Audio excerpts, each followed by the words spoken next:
The road was a long, dark ribbon through the woods. Sarah gripped the steering wheel, her knuckles white. Her car's headlights cut through the darkness. The trees loomed like spooky monsters. It was late, 11:47 p.m. She longed for her warm bed, far from this lonely road. Silence enveloped her, broken only by the car's hum. She turned up the radio, but the music only amplified the silence. Regret filled her. She should have taken the highway. Shadows seemed to move, leaves whispered. She was just tired, her mind playing tricks. A cold knot of worry settled in her stomach. She felt watched, though the road was empty. Thoughts of home and her cat, Mittens, brought brief comfort. But the rearview mirror showed only darkness. She felt more isolated, more alone. Her foot pressed harder on the gas. The engine whined as the car picked up speed. She whispered to herself, "It's just a road, Sarah." But tonight, the air felt heavy, the darkness thicker. She couldn't shake the feeling of not being alone.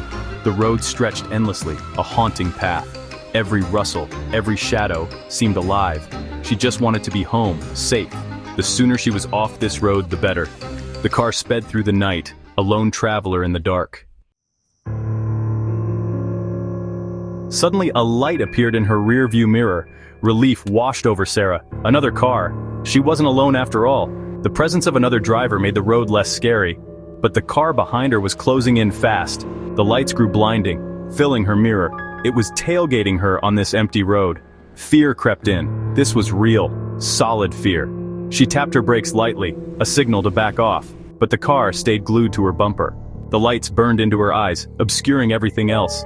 Her heart pounded, a frantic rhythm. This was not normal. This was strange and scary.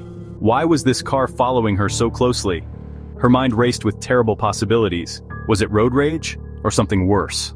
The knot in her stomach tightened. She felt trapped, a mouse in a cat's game. The fear was palpable, a living thing in the car with her. Sarah had to act. She couldn't keep driving with this car on her tail. Her hands slick with sweat, she pressed the gas. Her car lurched forward, engine roaring, 60, 70 miles per hour. The trees blurred past, but the car behind matched her speed. It was like an invisible rope tied them together. Panic set in. She had to lose this car. A sharp turn was coming up. She took it fast, hoping to shake her follower. Her tires squealed, the car skidded. She regained control, heart pounding. But the car was still there, lights unwavering. It mirrored her every move. Hope vanished, replaced by cold terror. This car was relentless, a shadow she couldn't escape. She felt hunted, a prey in a deadly game. The road stretched on, a nightmare with no end. She was trapped in a dark, twisted reflection. Sarah's fear blurred her thoughts. She had to confront this driver. She slammed on her brakes, car screeching to a halt. The car behind stopped too, headlights glaring. Silence enveloped her, heart thumping loudly. She unbuckled her seatbelt, hands shaking. She turned, pressing her face against the rear window. She squinted through the glare, searching for a driver. But the driver's seat was empty. The car was empty. A gasp escaped her lips. It was impossible. A car can't drive itself. Her mind refused to accept it. She must be wrong. The driver must be hiding. But the longer she stared, the more certain she became. The car was a dark old sedan, and there was no one inside, no one at all. Yet it was there, a ghostly presence. Her mind raced, trying to make sense of the impossible. The car was empty, yet it had followed her. It had matched her every move. The fear was suffocating, a heavy weight on her chest. She was trapped in a nightmare, a waking horror. The road was empty, but the terror was real. She had to escape, had to get away. The car was a phantom, a relentless pursuer. She was alone, facing the impossible. The night was dark, the road endless. She was trapped in a nightmare with no escape. The car was empty, but the fear was all too real. Terror gripped Sarah sharper than before. This was something unnatural. Her breath came in ragged gasps. She fumbled with her keys, starting the engine. She didn't look back, didn't want to see the empty car. She drove with reckless desperation. Speed limits and sharp turns didn't matter. She just needed to get away, to get home. The road was a blur, her focus on the lights ahead. She felt its presence, a cold spot on her neck. The empty car was still following, a relentless hunter. She cried out, a sob of pure terror. It felt like a nightmare she couldn't escape. Finally, she saw the lights of her town. Relief washed over her. Civilization, safety. She raced through the streets, ignoring stop signs. As she turned onto her street, she glanced in the mirror. The road was empty. The car had vanished. It was gone, melted back into the night. She didn't question it. She was home, and that was all that mattered. Sarah pulled into her driveway, silence deafening.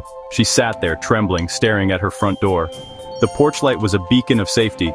She was home. She was safe. She fumbled for her keys, hands shaking. She ran to the door, keys jingling. It took 3 tries to unlock it. She stumbled inside, slamming the door shut. Her cat, Mittens, greeted her with a soft meow. She held him tight, his warmth calming her. The empty car felt like a distant dream. She turned on every light, chasing away shadows. The fear faded, replaced by exhaustion. She was safe, the danger gone. She made tea, hands still trembling. She sat on the sofa, wrapped in a blanket. The fear was a faint echo now. She was home, the nightmare over. She was safe, secure, locked inside. The world outside couldn't touch her. She was in her sanctuary, her fortress. The ordeal was finally over.